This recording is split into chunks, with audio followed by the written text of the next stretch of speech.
Are we rolling? Good morning, guys. I hope you have a wonderful day. Dzień dobry, guten tag.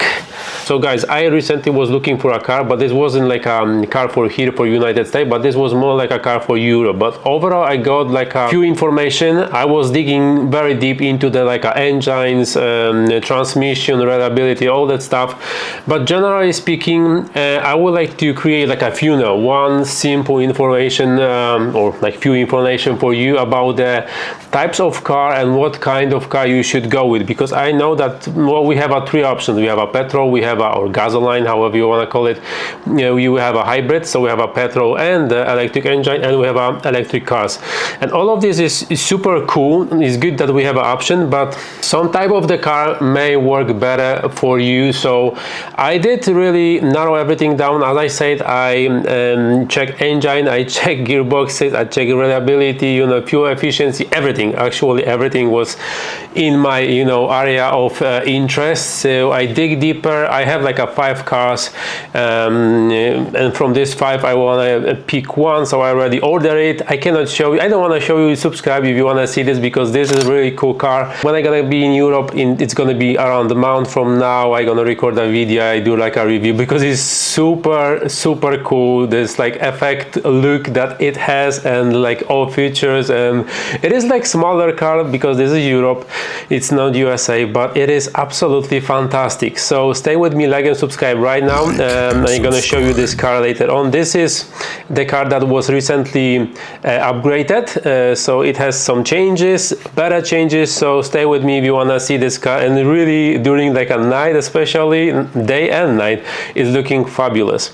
Rich, you know, Javelry. So and it's basic, so it's not like, you know, Bentley or something, but whatever. Let's get to the point. I collect a lot of data, a lot of information, but I want to like create like a funnel for you, so you can like, you know, give you like the best information about this, what kind of car you should look for, like a knowledge behind it. So you know, each of us are doing like a different kind of like roads. Some of us are going a highway mostly, some of us we are driving like locally, or we are in a small city all the time, so we really have different needs. So I want to just give you some kind of thoughts about this, what you can look for really, and what probably is gonna fit you the best. So yeah, I mentioned that I am from Europe, but I live in USA for 12 years, so I know I have a brain that, you know, apply to both of these regions. I understand that in United States mostly we are going on the highways, you know, roads are bigger,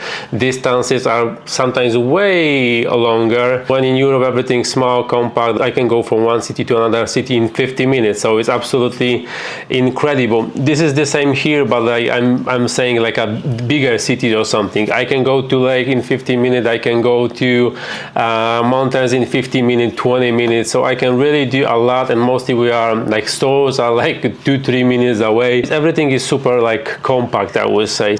This will apply to both worlds, although in USA mostly the warranty is a little bit better, fuel is a little bit cheaper. When in Europe, well, you know, the roads are smaller, but fuel is way more expensive. I will give you the logic behind it, so you can apply it to your needs. So let's start it. Let's start from electric cars. So I know that there's a lot of people that have this temptation to go and buy electric. Like literally, I know plenty of people who just literally want to go right now and buy electric car because it's super cool, super nice. Everybody wants it, so you should have it too.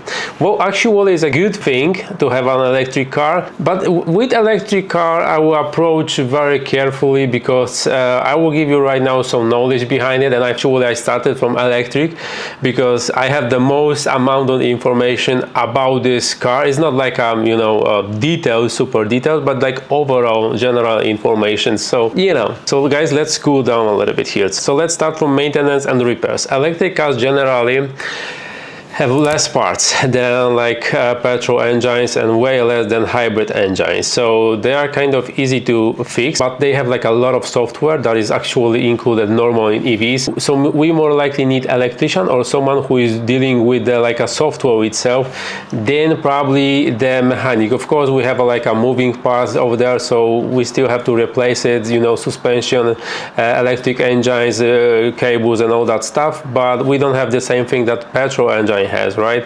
We're gonna get to petrol, so I'm gonna explain you a little bit more, but generally speaking, you know already that you're not gonna go anywhere to service those cars. If you're gonna have issues, you cannot just stop somewhere in Kentucky and go to the first mechanic. He's gonna fix your car. This is probably impossible. So service is not like accessible like with the regular petrol car. So this is something that you should keep in mind. Original dealer is your solution for fixing those kind of cars, and probably some services, but definitely you're not gonna have so many options like with the mechanics, right? Usability of those cars. Well, in my opinion, it makes sense where the infrastructure of like a charging infrastructure is around your area. If you want to like you know, have access to this, definitely is something that you should consider buying an electric car, because it's not so common to find like a charging station compared to the gas station, right?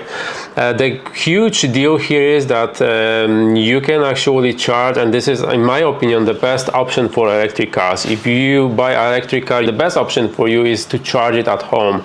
So you can you know, charge it at 8, 10, 11 hours. In effect, you're gonna charge this car cheaper, and you're gonna protect this battery from like a very quick damage. Faster you charge, faster you damage the battery, and instead of 10, 12 years, maybe it's gonna work just 4, 5, 6 years. I know that they are saying that even if fast charging, it's not gonna drop so badly, but trust me, I did the research and I see that a lot of batteries really can decrease with the power and efficiency, because they are not working so good anymore after like a 2, 3, 4 years in excessive use of fast charging. So keep it in mind here. Favorite of usability is that it is completely unusable if we talk about like, you know, moving very, very fast from the place to place, because charging this electric cars, these EVs, takes from 1 hour to 2 hours if you are using fast charging, right? If you are using like a standard charging, it can take 8, 12, 13, 14 hours. So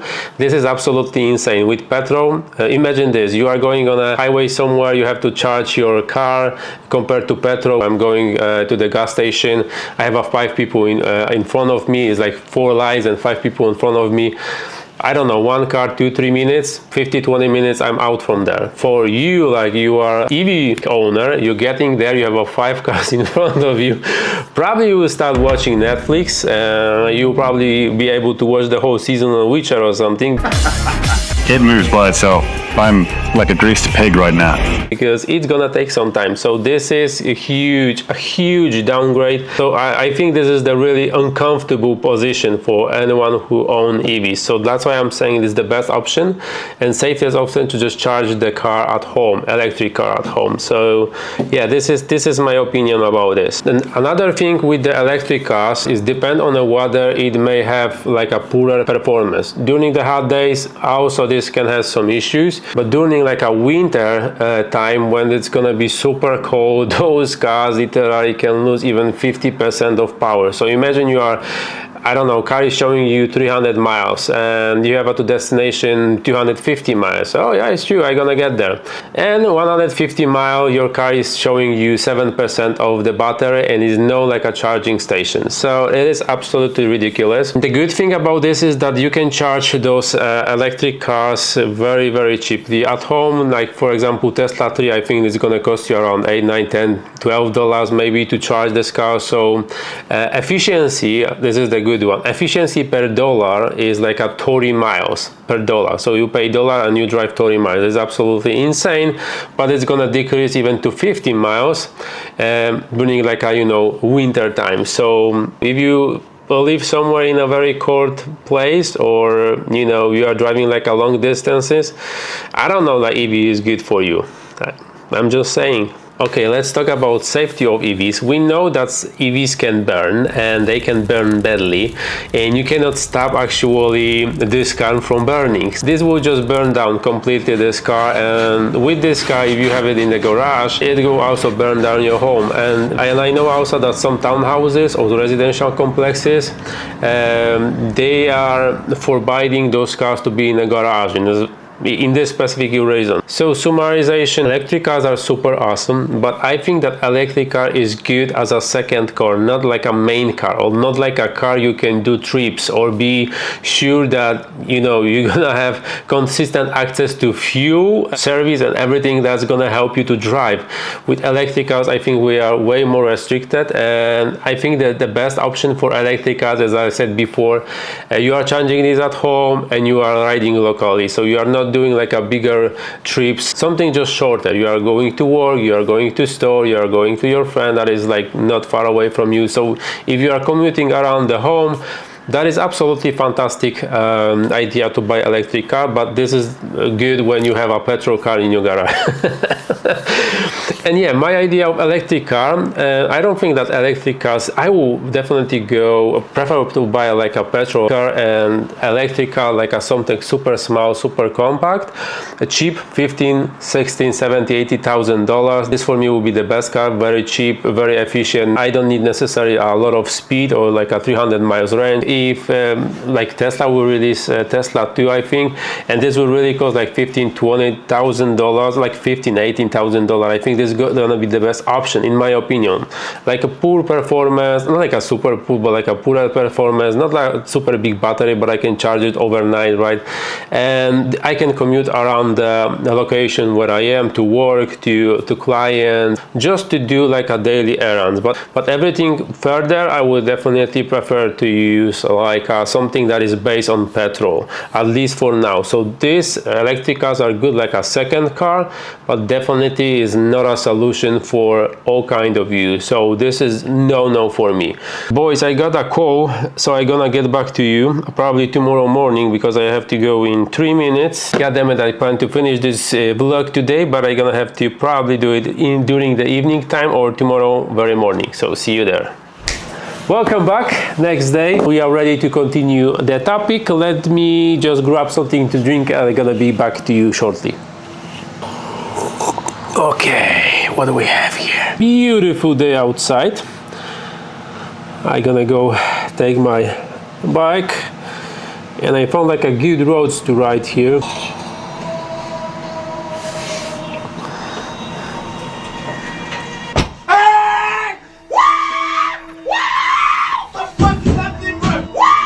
Run.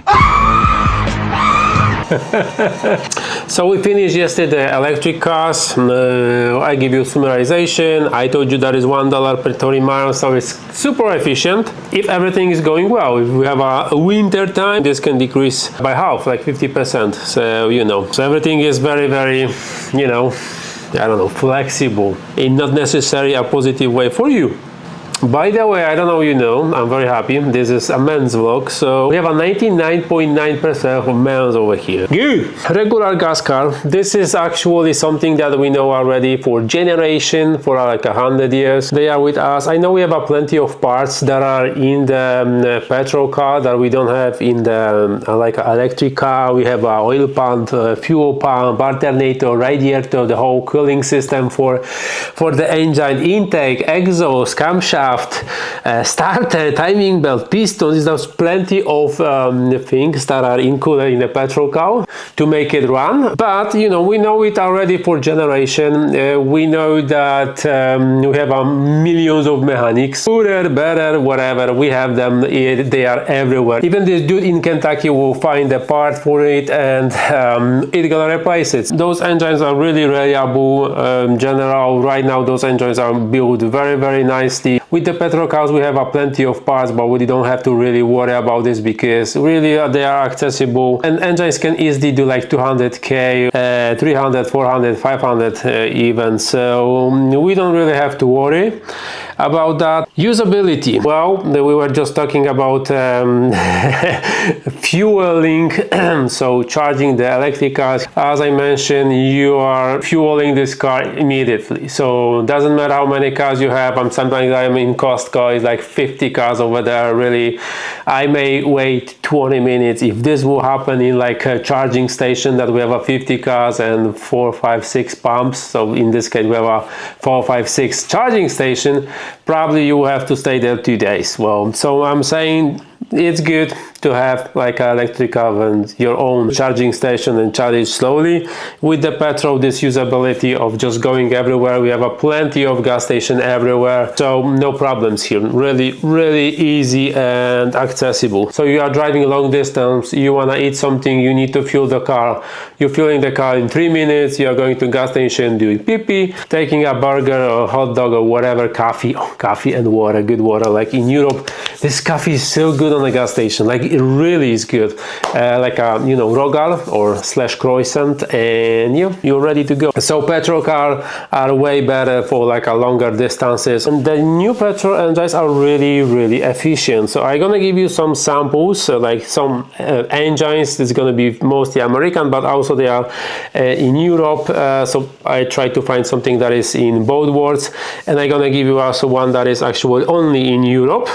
So let's start it. Honda Civic, Acura Integra 1.5, of course CR-V has it, all of those, ADX has it. This engine is very reliable and fuel efficient. So Integra in combined and Civic 32 to 36 miles, I think is amazing, and on the highway this kind of engines can reach up to 42, 43 miles. Toyota Corolla, the same thing, 2.0 is 1.8 and 2.0, but 2.0 is a little bit stronger, efficiency is very similar.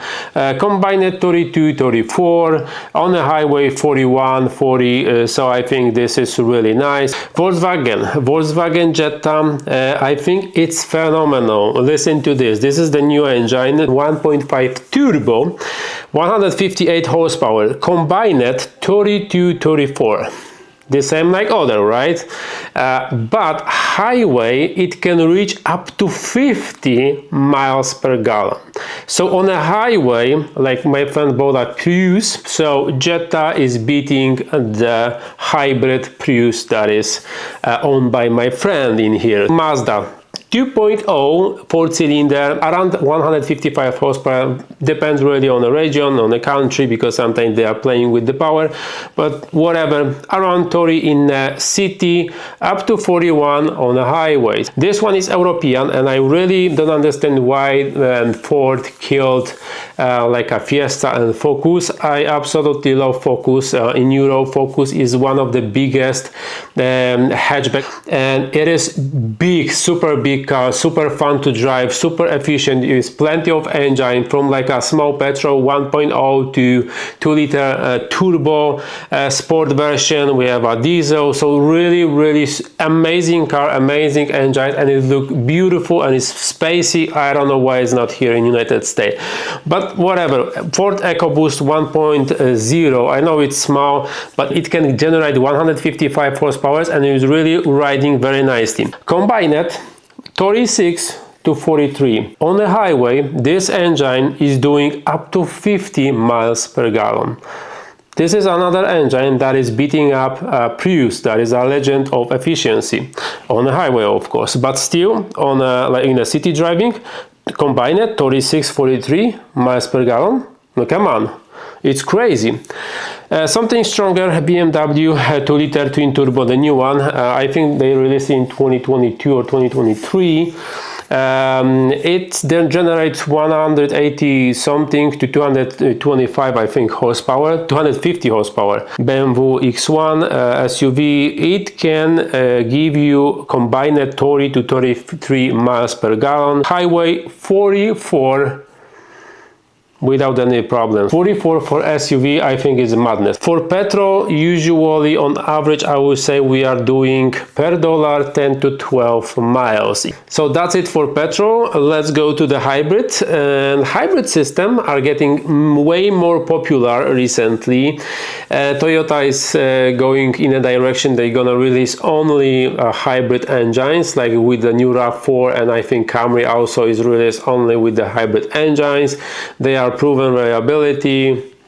Well, I know that it has like RAV4 and other had some electrical issue, rusting stuff going on with electric cables and other stuff. So I don't know, it's like a super reliable, but I would say it's the most reliable car. At least that's what we can read, right? Hybrid cars are heavier, depends on the electric system, but it can have like 300, 400, even 500 pounds more on a car. So if you're hitting the highway, going on a highway, it's gonna take even more fuel in some cases, because you have to pull this whole weight with you, and efficiency on a hybrid is, like, for at least Americans here, kind of like, you know, pointless. It's pointless. If you're hitting the highway, I don't know, I don't see the reason. We're gonna get to this. It's just heavier. Hybrid is heavier, way more parts.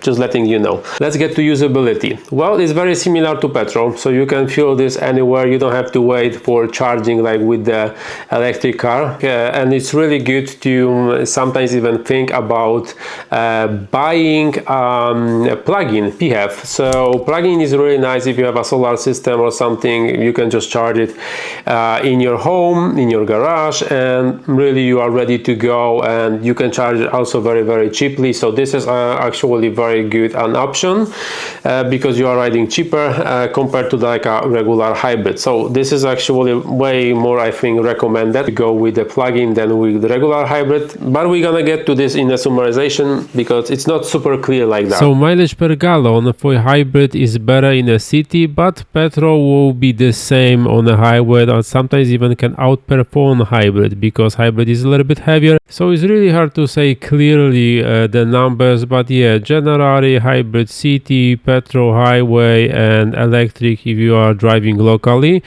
I will even say that PHEV is the best option, so plug-in hybrid, so you can charge it at home using like a solar system. But those cars, because we didn't talk about the price so much, but those cars like a PHEV are way more expensive than hybrid, and petrol is the cheaper here. Let's summarize it. So EV as a second car, fantastic. Something to play, something to ride locally, something to charge in your garage by yourself, cheap. If you buy it cheap, also cheap to maintain. If you're riding around your local area, so this is the best option for your like a electric car. But this should be definitely a second car. I cannot see this as a solution for like for my family or something. No, definitely not. So now we are getting to petrol and hybrid. So first thing what we have to separate here, let's start maybe from miles. Depends really how much you explode this car, so how many miles you are driving. So if you are riding, for example, more than 100k miles in like 4 years, because I know people are driving this kind of distances, because we are doing such a mileage, probably you are hitting the highway mostly. So here I don't know you really need a hybrid. This is the case if you are driving longer distances, you are staying on a highway. Hybrid will not do like a good work for you. I know the guy I'm in Chicago area, my friend is actually live not far away from me, and he is going very often to Wisconsin, back and forth, sometimes 4, 5, 6 times per week. So he said that previously he has a petrol, now he has a hybrid, and it's for him is zero difference. He said that fuel, he spent the same amount of the money on the fuel, so it's nothing for him different. So if you're hitting the highway, mostly you are doing like a longer distances, hybrid is not going to be like a solution. I think that hybrid is going to be solution for someone who live in Chicago. Here is the reason for it, because there's a plenty of traffic over there, so this is some form of solution for this, and I think that hybrid is the best option. When you are riding locally from the place to place, you know, you don't want to start the car because petrol have to like warm up to get like this temperature and be efficient. Here when you have an electric car, right, because you have a hybrid, it will start riding on electric, and yeah, you're gonna save some fuel. So this is good. You are doing shorter roads around your city, sometimes you are going on the highway and you want this car to be like a family car, usable car, so definitely like a one car, definitely a hybrid is a good option. And especially if you are doing like 100k in 10 years. You can go with Hyundai, Kia, Mitsubishi, Genesis has 100k and 10 years warranty. So I think this will actually cover every your needs. So yeah, it is super cool, I think, to own hybrid, but the reason for hybrids are mostly the shorter roads, you know, something around the home. So hybrid is a really good option for like a family that want to have like a one car. You can fuel it everywhere, you can go on a longer distances, and it's very efficient in a city, especially in a city, but on a highway it may actually take a little bit more fuel than a regular car, because you know it's a little bit heavier, but it's fully usable as a car, family car in all kind of environment. That's why probably Toyota is pushing this, because on average this is the most efficient way to serve the people. Petrol, if you are hitting the highway mostly and you are riding like a longer distances, it's pointless in my opinion to go with the hybrid. Mostly I'm going on a highway, so I have a Stelvio 2.0 Alfa Romeo, and so for me it's really good. I know I will not save any money on hybrid in here, but in Poland, because I ordered a car in Poland, I decided to go with the hybrid. I decided to go with the hybrid because you know, I have everything super close, like really close. So I just start the car, I'm driving 3 miles to store, I'm driving 10 kilometers to I don't know, another city, mountains, everything is very close to me. And you know, I start this car, I'm driving a little bit, turn this off, I start this car again, driving a little bit to another location, turn this off, and it's just, you know, constant the same thing. It's not like in USA you hitting the highway, bang, you're driving like a long distance. Even local roads here have like a 3 lanes, so it is completely different. In like Europe, 1 lane this direction, 1 lane other direction, so it's a little bit different. So this is my point of view. I purchased this car. I'm very interested how it's gonna perform, because what it's showing me, this car is able to do on average 52 to 67 miles per gallon, so it's way better than the Prius. So it's like 3.5 4.5 liters for Europeans, so for 100 kilometers it's amazing. It's really efficiency, it's beautiful. I want to see, I never had like a hybrid car, so we're gonna test it. But in here in United States, for my needs, maybe I will buy hybrid, but I not necessarily need a hybrid this way. So petrol, if this is fun, like my Stelvio is fun, I love this car, absolutely love this car, I will not change it right now for hybrid, because like I need this, or efficiency is not efficient for me, hybrid, because mostly what I'm doing, I'm going on the highway, so hybrid will not help me. I don't necessarily see the reason to buy hybrid in here. So this is my point of view, this is how I look at it. This is why I own a petrol engine in here United States, and this is why also I purchased in Europe hybrid car. So 2 different needs really, 2 different locations, 2 different way of, you know, approaching to buying a car. So this is it, guys. This is, I think, the best approach to buying a car, to really specify your needs, and because of that just follow and go and buy a car. For me, I think the best option will be have like a fun petrol in the garage, and because you know the engine revving and everything is giving you this fun, and like a 80k electric car that I can just, you know, commute here around the home. So this is my point of view, at least for now. I hope you like it. If you do not like it, or you have other like opinion, comment down below. I really appreciate it, because I was thinking to clear this up a little bit. I know it's super simple, but sometimes it's not obvious, or sometimes some people have to like tell you in the face, dude, you don't need this car, you need other car, because even if this one is cool, this one is usable for you. So simple information for you guys. I hope you like it. Stay with me, like and subscribe. Comments down below if you have other opinion or like a better knowledge. Links down below if you want to support me. And I hope I'm gonna see you in the next one. Like and subscribe. See ya.